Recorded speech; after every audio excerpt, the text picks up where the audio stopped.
Last week, a handful of us went back out to see our pregnancy on a visit from Student Life, and we're just talking and seeing the amazing work they are doing, and there was a cancellation in chapel, and we were like, well, we really need our students to hear about this. A couple of different things before I jump in with intros.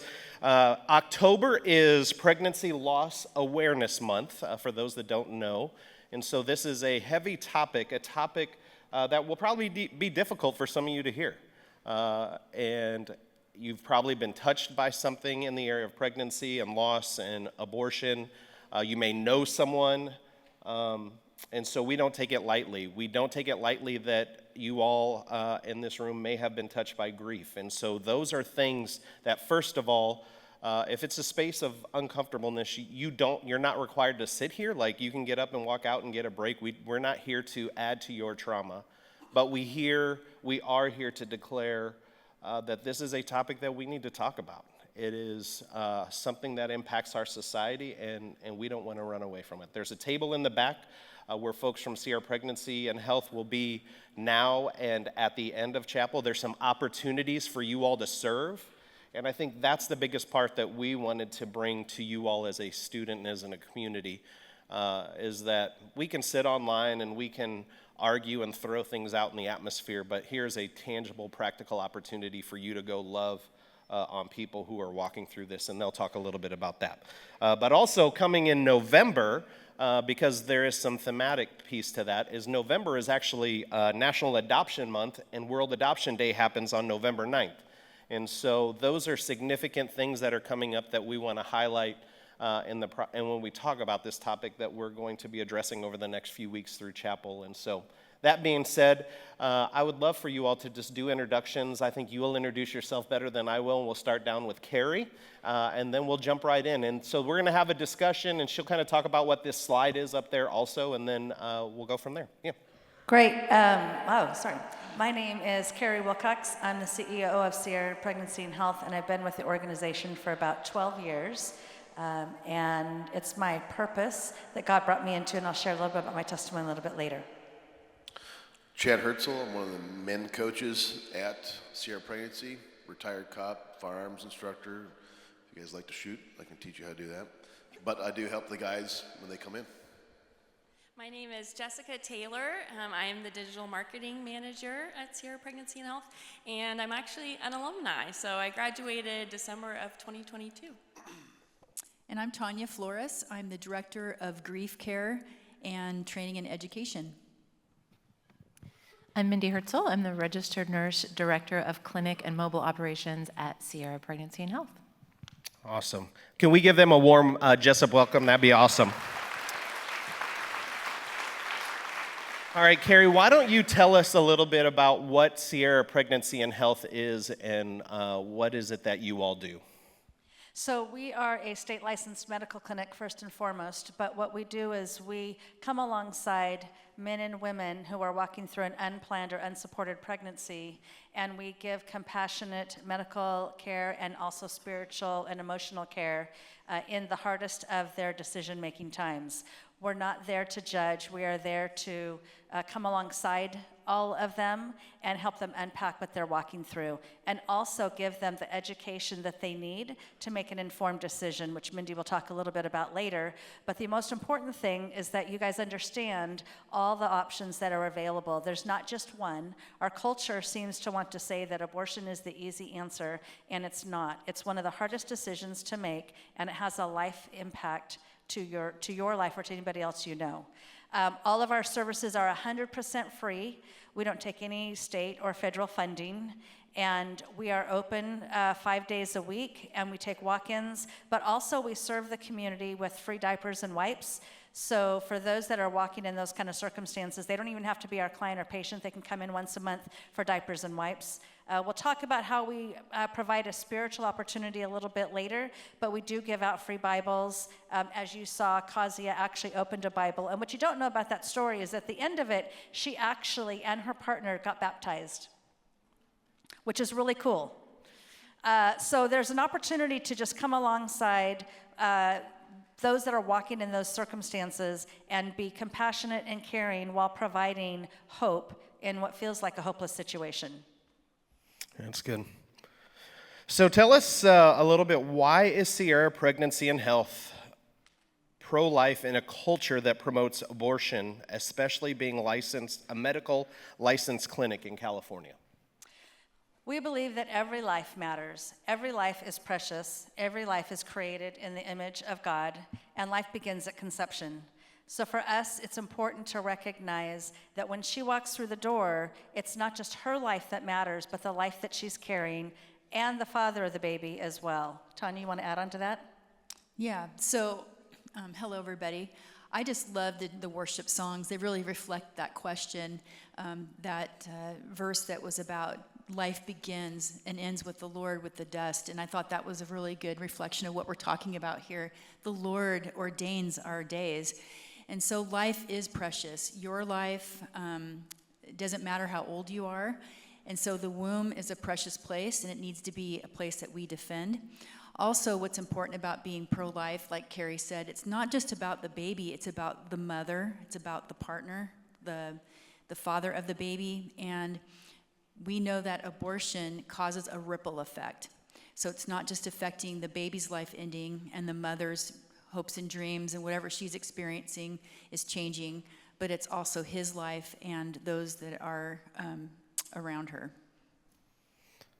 Yeah, I think it's important. I think one of the things that I've been impressed anytime I've been out to your clinic is the warmness of the clinic, and just really hard to articulate to folks in here, and even articulate to colleagues of mine that work here at Jessup of what a crappy situation to have to go to a place like this, right? And as a dad, I was just telling them in the back before we started, as a dad of a daughter and 2 sons, like, I do my best to teach them to make good choices. Our families do that, but sometimes we make not great choices, or we get put in situations. And so when I think about why they are here, I think to myself as a dad, who better than the people in this space for my daughter to go to, or my sons to go to, if they're in a situation like this?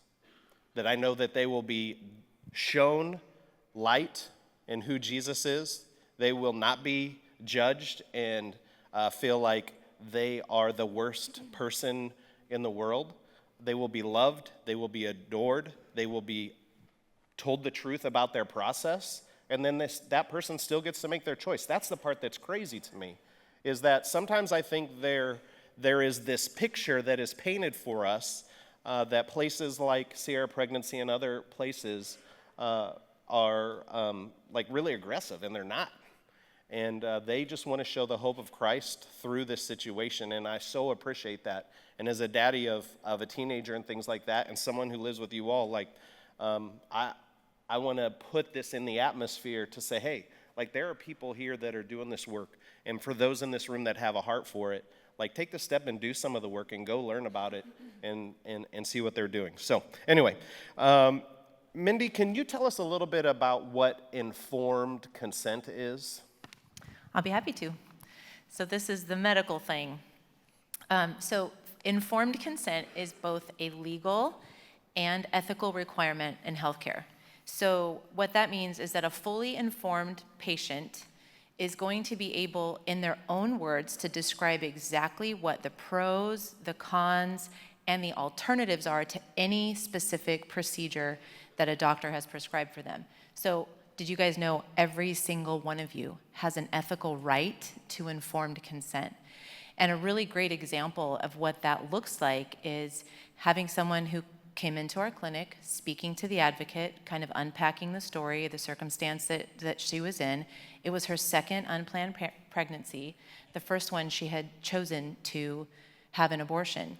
In the process of us sharing what our resources were for her, including APR, which is abortion pill reversal, which is a known intervention that you can have if you start the abortion process, this patient was horrified because when she went to the local abortion clinic, She received the medications, she took the first pill, and changed her mind, wanted to know if there was a way to reverse. So she actually reached out to the clinic where she got her medications, and they told her, I'm so sorry, there's nothing we can do. They know there's something that we can do. And when she heard this in the context of a different pregnancy, she was devastated because she trusted the people she went to for care, and they did not give her fully informed consent. So that, in a nutshell, is what that means. Can you tell us what brought each of you to Sierra Pregnancy and Health and into this kind of work? I'll start. I wasn't raised in a Christian home, but became a Christ follower at the age of 13.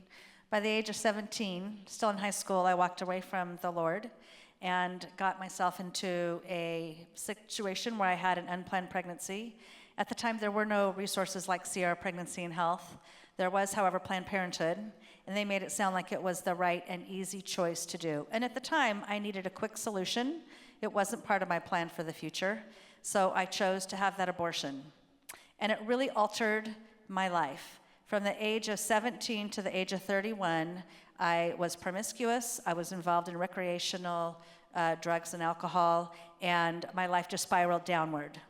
At the age of 31, thankfully, I rededicated my life to Christ. I had a couple of children by then and realized who was really the person I should be following after. And I knew I was forgiven for my abortion, but I actually was never set free from the shame of that decision. So I got involved in pro-life work, volunteered, just like we're asking you guys to get involved in, and started just doing for what I call doing for Christ, and never really having the healing that really needed to happen. And then, as God would have it, at the age of 57, I retired from my corporate job and was asked to take over at Sierra Pregnancy and Health, to which I told God absolutely not. Did not want this job, and he kept pursuing me until I finally gave in. And that was the first day of my job, was the first day that I started my healing process with after abortion care with Tanya, as a matter of fact, and it changed my life forever. I realized the shame is just heaped on us from the enemy. He doesn't want us walking set free. And so our after abortion program is called Forgiven and Set Free, and it's all about the character of God and who he says we are, and that we actually are not called to walk in shame. We're called to walk in forgiveness and freedom. So for me, this is my purpose. This is my life passion that I enjoy doing. I am grateful to have such a fabulous team, and it just brings me joy every day to know that we can walk alongside those that are in situations like I was and give them hope when they feel hopeless. Yeah, so for me, several reasons. One, I married a woman, my wife over here, beautiful wife, who had a child out of wedlock, not with me, and raised him from 6 months on, and know what it's like to raise a child that's biologically not yours. So I had that experience. Earlier this year, they were talking about bringing on men to be coaches for young men coming into the clinic. I just retired from law enforcement almost 2 years ago now, and really wanted to give back. I always wanted to mentor growing up and never had a mentor, so I'm still kind of screwed up because of it. But wanted to give something to young men that I never had. And so with the experience I've had in my life and all the wrong decisions I've made in my life, wanted to be able to help young men avoid making the same stupid mistakes that I've made in my life. And so volunteered as a coach, and it's been a great thing ever since. Yeah, so I got started at Sierra Pregnancy and Health. I was here at Jessup, and I was part of the digital communication and design major. I know now it's DCAD. And so you have to have a lot of internship credits for that degree. And I was terrified. I was like, I have no idea how I'm going to get these credits. And I actually had my management information systems class on Monday nights for 3 hours. It was such a long class. And that professor, one of the almost breakout questions he had to break up the learning, one of his questions was, if you had to run your own nonprofit, what would it be? And I thought about it for a long time, and I don't know why, but a pregnancy clinic came to my mind. And I said it, and he said, do you know about Sierra Pregnancy and Health? And I said, no. And so I filled out a volunteer application, and I just said, hey, like, I'm looking for an internship, if you have it available. And sure enough, they had it available, and I've just loved working there ever since. And we're never letting her go. Yeah. So from my job title as Director of Grief Care, you can probably guess that I have had grief. At 16, I was raised in a Christian home, but at 16, I got myself into an abusive relationship with a guy and started having sex, and the Lord had pursued my heart, but I didn't want to live like a Christian. I wanted to live like the world. And so in that abusive relationship, I ended up getting pregnant, and I lived in a state like California where you didn't have to get parental consent to have an abortion.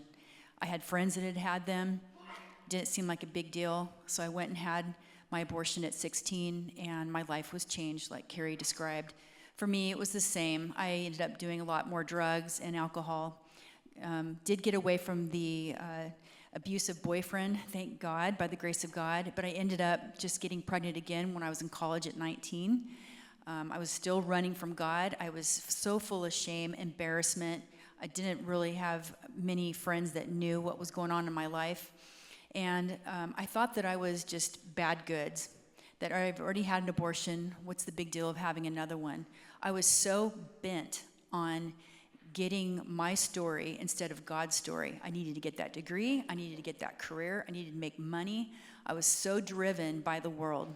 And so abortion was just that supposedly easy way to get rid of that problem. So I did have that abortion. It ruined my relationship with my boyfriend at the time, and it's a longer story there. We thought we could fix it, get married, and have a life.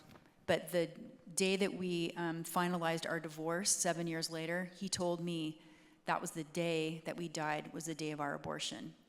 So we tried to fake it for 7 years, and we had never, either one of us had healing. Years later, I went back to church, and the Lord led me to after-abortion care, and it was the best thing ever. So why I'm at Sierra is because I'm living out the glory of God, his redeeming work in my life, so I can sit with men and women who have gone through miscarriage, abortion, infertility, stillbirth, all of the types of reproductive losses, to show them that God does care, he redeems, and he can make sense of the messes that we've done for ourselves.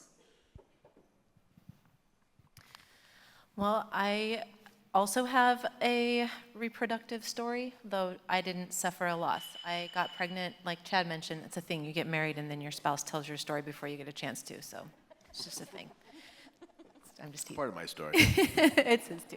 So I got pregnant when I was 19, and I wasn't married, and abortion in my household was not an option. Thankfully, I had a dad who was very clear about that for me.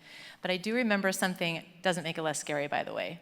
It doesn't make it any less intimidating to go through a pregnancy when you're not married. And I was in college, so I was working in the bookstore with a big round belly and trying to fake it till I made it. But God was so good to me because he provided someone who was one of my bosses, and I'll never forget it. She overheard me get the results of my pregnancy test on the phone because, you know, cubicles, there's no privacy. And she came right around to my desk, and she told me when she was a young woman, she had an abortion, and she committed to God that at that moment that she would never, ever let anybody walk through that circumstance alone again. And she stood beside me. It was the most incredible thing. I didn't know about Sierra Pregnancy and Health. Fast forward many. I'm an old lady in nursing. I raised my kids and went back to school.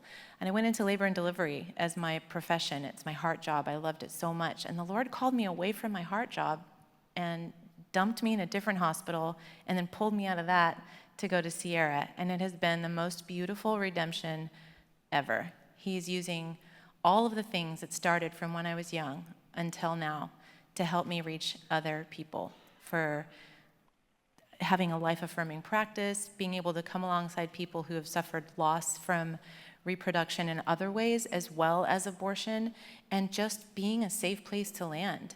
They don't come to me and get judgment from me. They come to me and get affection. And when they leave, if they choose abortion, the last thing they ever hear me say is, you always have a safe place to come back to. I couldn't do that in the hospital, but I get to do that now. It's pretty special. Awesome. Thank you guys for sharing. I think the thing that sticks out to me is that you all have a story, or part of your story is that you were met with hands open, right? You weren't met with a pointing finger. You weren't met with aggressiveness. You were met with arms open. And, but also shared how like the enemy really wanted to isolate you, right? And so I'm grateful that God intervened and you listened to that voice. So, Mindy, what is your favorite patient story? It's kind of an unfair question to ask. I've delivered a lot of babies in my life. I have some cool stories. However, in the pregnancy center world, and since I've been at Sierra, I think it's kind of an odd story, I think maybe for you guys. Might not be what you expect. I had a young patient when I first started, very young, like 15 young, who came in an unexpected pregnancy. We did all the things, and she chose to abort. Fast forward 2 years, different relationship, same situation, came back in, pregnant. She sat across from me, and with maturity beyond her years, she said to me, I went through that abortion, and I wasn't prepared. No one told me what was going to happen. I mean, I told her what was going to happen, but she wasn't fully prepared by the professionals who gave her the medication. And she went and suffered that loss by herself with another 15-year-old, she says, taking her photos during the process. But what she said to me was that it took something from her to experience that at 15. And here she was back in the clinic with me, ready to take on the challenge of parenting, even though her circumstances were still not ideal.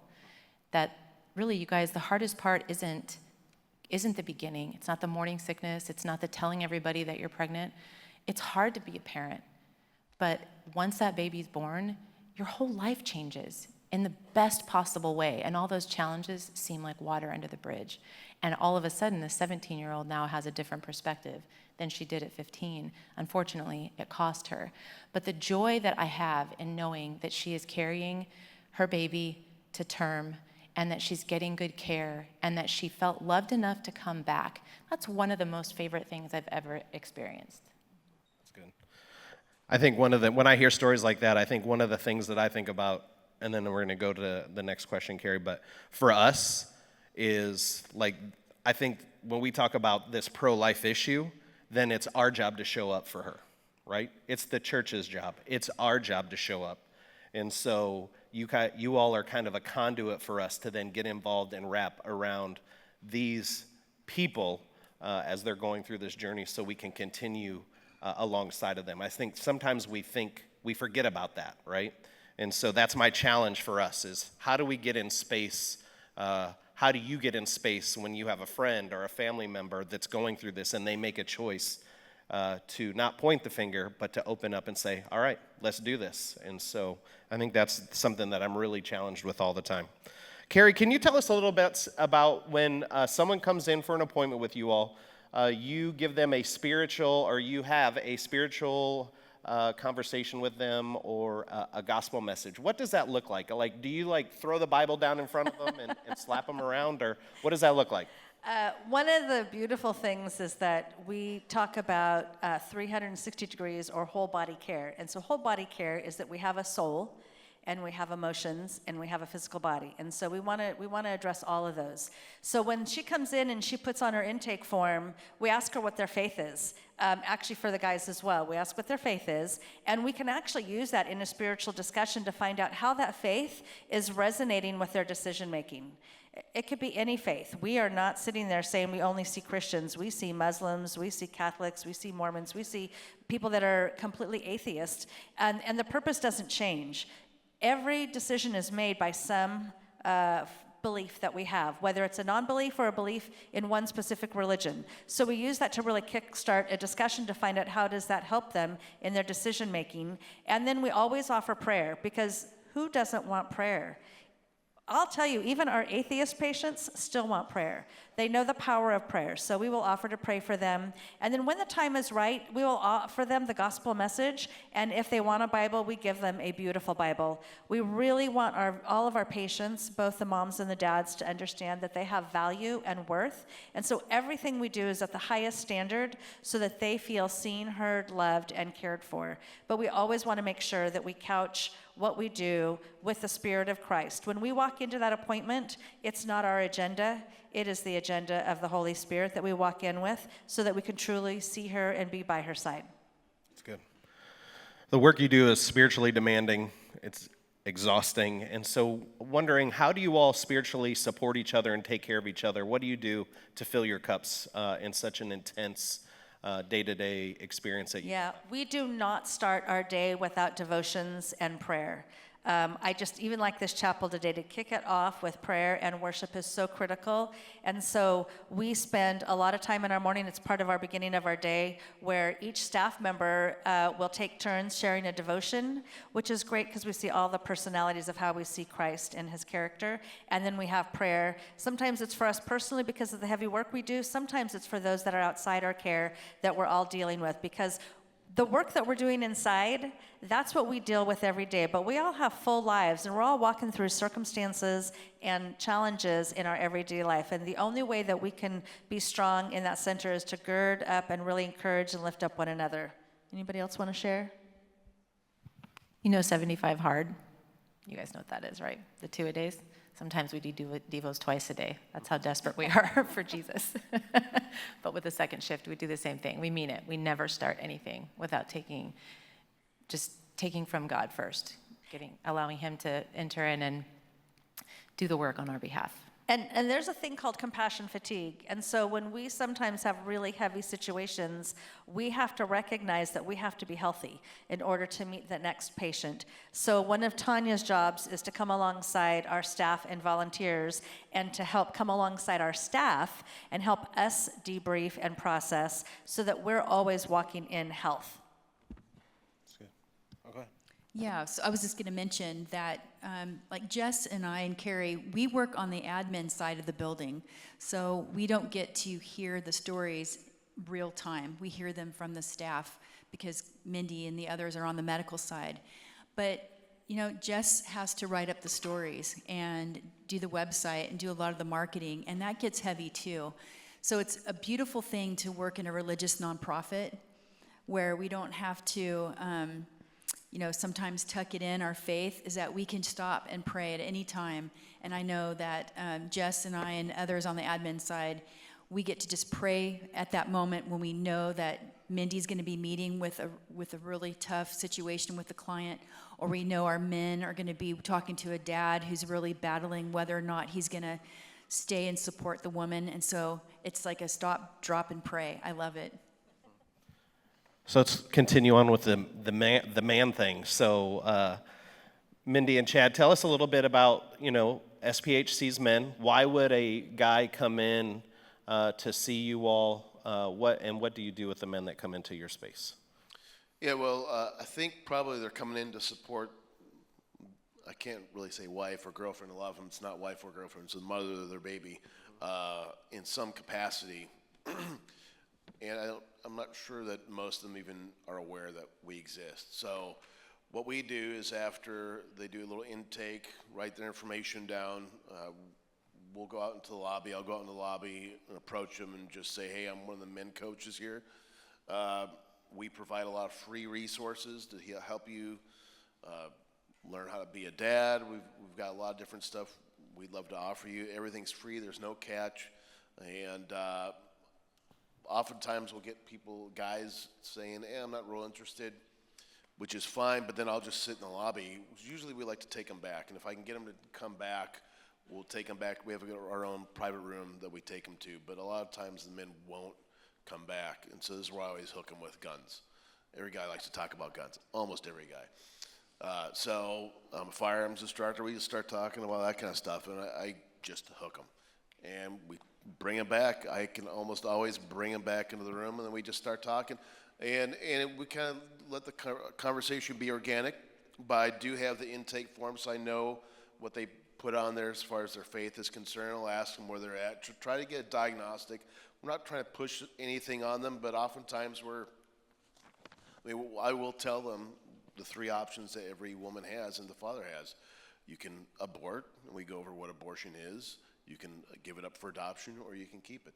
And so we go over that, and I just offer a resource to the guys, and almost every single one. There are some who are in a strong family, they're married, but the majority that I see, it's broken homes, they have no male mentor in their life, they're kind of a lost floating vessel out on the middle of the ocean, if you will, and we just throw them a lifeline, and almost all the guys are very receptive to that. We do offer one Thursday night a month where they come, and we have been having it at the clinic. It got so big now we had to move it off-site, but we offer them pizza and soda and watch a couple of instructional videos on how to be a dad and how to support the woman during her pregnancy. So, Yeah, I'm glad you guys do that.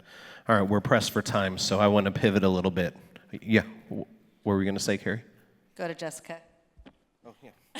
Okay, so what we said here today is not even the full scope of everything we do and everything we provide for all of our patients. So we would love to invite all of you for an encounter chapel next Friday. It is Halloween, but it's in the morning. So at 11:30 a.m., we'll be meeting at our clinic in Roseville. It's about 15 minutes away. And we're going to have lunch, and you'll just get to see our facility and see what everything is about, and connect with us if you're interested in getting more involved.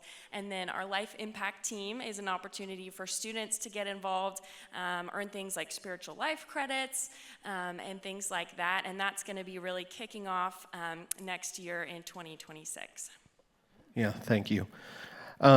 To reiterate, there's a table back there. If this is a topic or a community that you want to work with, please go see that table, because there are a couple opportunities. There is spiritual life credit and chapel credit connected to that. So to incentivize you all to go back there, if you have questions or concerns or want to talk through grief, stop by and talk to them. But can we give these folks a round of applause for the work they do and their willingness to share with us? And I'm going to pray, and your QR code will be up there, and you all have a great rest of your week. Jesus, we're so grateful that we get to be in this space. God, we're grateful that we get to have hard conversations. God, we're grateful that when situations like this come up, I know that there are people in this room that have had to make this decision or be with someone who's had to make this decision. God, the crazy part is that you were right next to that person, and you're in it with us. Whether you believe it or not in this room, it doesn't matter. God is with us. He loves us. He adores us. We are his beloved. And so I'm thankful for the work of this panel, the people at Sierra Pregnancy and Health, and other places in Sacramento around the country that do this work, God. I pray a hedge of protection around them, because the enemy hates them. God, you bring life, you bring grace, you bring mercy to us, God. We're so grateful for that. Be with our students. It's midterms week. Help them have perspective, help them use their time wisely, give them sustained energy, whether they're playing a sport, if they're in a theater show, if they're singing, if they work 20 jobs. God, just be with them as they continue this week. And we're so grateful that you let us be in this place to get to know you more. And we give all glory to you and pray in your name. Amen.